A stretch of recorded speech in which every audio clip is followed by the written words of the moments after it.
Lanjutkan kembali dialog kembali Mas Hanta. Mas Hanta, jadi artinya memang justru semakin pelik ya. Seharusnya kalau ini nadanya sudah ada yang termutakhir tadi, arahnya sudah sama, tapi karena kondisinya yang masih cukup rumit ya. Apalagi misalnya ketika Pak Yusuf Kalla sebagai ketua tim transisi misalnya menghadiri Rapimnas, itu semakin menimbulkan kerancuan. Mengapa adanya tim transisi? Itu karena tanda petik dilahirkan oleh MPG. Kenapa ada pun? Karena tidak ada DPP. Sementara Rapimnas, logikanya kalau saya membaca ADRT-nya Partai Golkar itu, Rapimnas itu kan diselenggarakan oleh DPP. Sementara kan DPP tidak ada. Ketika tim transisi misalnya hadir di dalam Rapimnas itu kerancuan. Aneh melakukan sesuatu yang menegasikan posisinya. Nah itu yang menurut saya. Tapi sekali lagi ADRT yang dijadikan aturan main sebagai syarat untuk digelarnya Munaslup atau Munas. Kalau ADRT memang Munaslup harus disetujui 2/3 melalui Rapimnas. Tapi DPD, persoalannya kalau misalnya DPP-nya tidak ada untuk menyelenggarakan Munaslup, itu kan harus diselenggarakan oleh DPD. DPD kan tidak secara legitimasi hukum, tetapi kan kalau secara politik internal kan masih ada, Mas. Bukan itu masih bisa? Enggak, kalau bisa juga. Misalnya konsisten berpegang pada ADRT, karena Rapimnas katanya berpegang pada ADRT. Nah itu yang menurut saya problematiknya di sana. Kalau mau dibongkar secara legal formal, kedudukannya problematik, ada persoalan.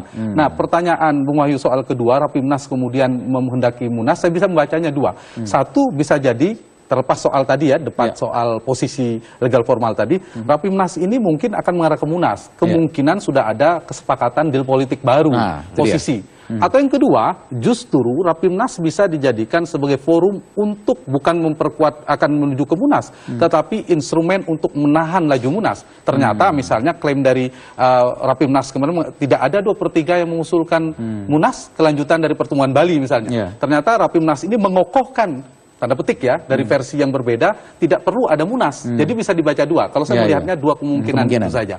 Nah, kalau misalnya Pak JK atau ternyata ada dukungan, berarti ada, bacaan saya ada kesepakatan politik baru. Anda melihat ada peran penting krusial yang dipegang oleh Pak JK di sini, karena menurut memang kepentingannya tim transisi adalah mengakomodir dua kepentingan. Nah, tetapi kedua hal ini dan kalau misalnya hal yang mudah juga untuk Pak JK. Yang menarik misalnya Rapimnas, misalnya terlepas soal kesepakatan politik ya, Rapimnas ternyata yang versi yang lain kemudian memunculkan, merekomendasikan ada Munas, meskipun versi mungkin Munaslup namanya. Kemudian tim transisi menghendaki Munas. Nah, ada titik temu dan di situ ada harapan menurut saya peta jalannya semakin pendek.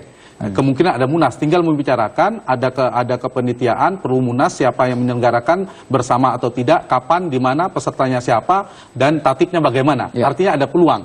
Tetapi kalau ternyata Rapimnas ini kemudian justru kesepakatannya tidak menghendaki ada Munas, menurut saya semakin tersimpang, semakin jauh, dan peta jalannya semakin terjal. Pertanyaannya bagaimana tim transisi ini bisa mengambil jalan tengah yang bisa di win-win solution? Paling ideal menurut saya tim transisi menyiapkan Munas, dan saya sejak awal saya pikir kita merekomendasikan dari luar kepada Partai Golkar untuk membuat arena komisi baru dengan Munas ini. Dan tentu tidak mengakui Rapimnas yang berlangsung besok. Idealnya tim transisi membuat Munas, kemudian Munas itu dari kubu Pak Agung Laksono sudah mendukung, tidak perlu lagi, artinya sudah jelas, tinggal dari kubu Pak Abu Rizal Bakri, bagaimana upaya tim transisi berkomunikasi intensif dengan tim Pak Abu Rizal Bakri, agar juga mendukung hal yang sama. Kalau kemudian Pak ARB melakukan hal yang sama dengan Pak AL, sama-sama mendukung Munas, nah Munas akan sukses, dan itu menurut saya menjadi jalan terang bagi prospek Golkar ke depan. Oke, dan kuncinya sekali lagi ada di tim transisi. Pak Agung, Anda juga sebagai anggota tim transisi.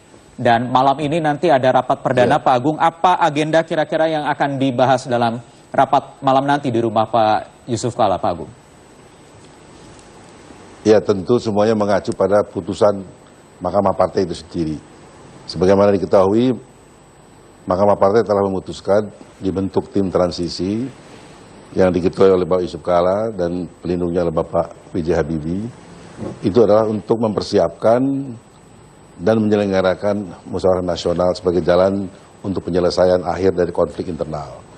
Termasuk dalamnya juga melakukan upaya-upaya untuk menyusun aturan-aturan, semuanya diselenggarakan secara bersama. Munasnya pun sebenarnya Munas bersama. Di sini memang diperlukan terobosan-terobosan. Yang penting adalah bagaimana menyelamatkan partai. Partai selamat. Apa artinya semua aturan kalau partai itu tidak selamat? Partai harus selamat.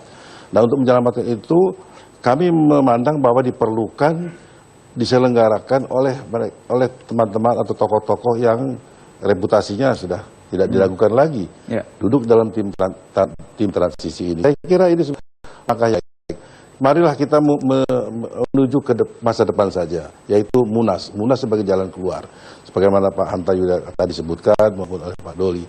Dan menuju Munas itu, saya kira sekarang ini yang menjadi lokomotif di depan adalah tim transisi. Ya. Nah, tim transisi ini malam ini mau mengadakan rapat. Saya kira mungkin selain silaturahim, karena baru pertama kali bertemu, mungkin baru membicarakan ada brainstorming tentang langkah-langkah strategis ke depan.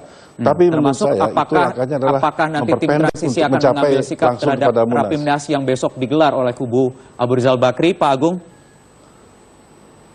Saya kira tidak relevan membicarakan hal itu. Lebih baik kita membicarakan bagaimana persiapan Munas ke depan. Oke, baik. Tahan sebentar Pak Agung, kita akan lanjutkan nanti perbincangan usai jeda berikut ini di Prime News.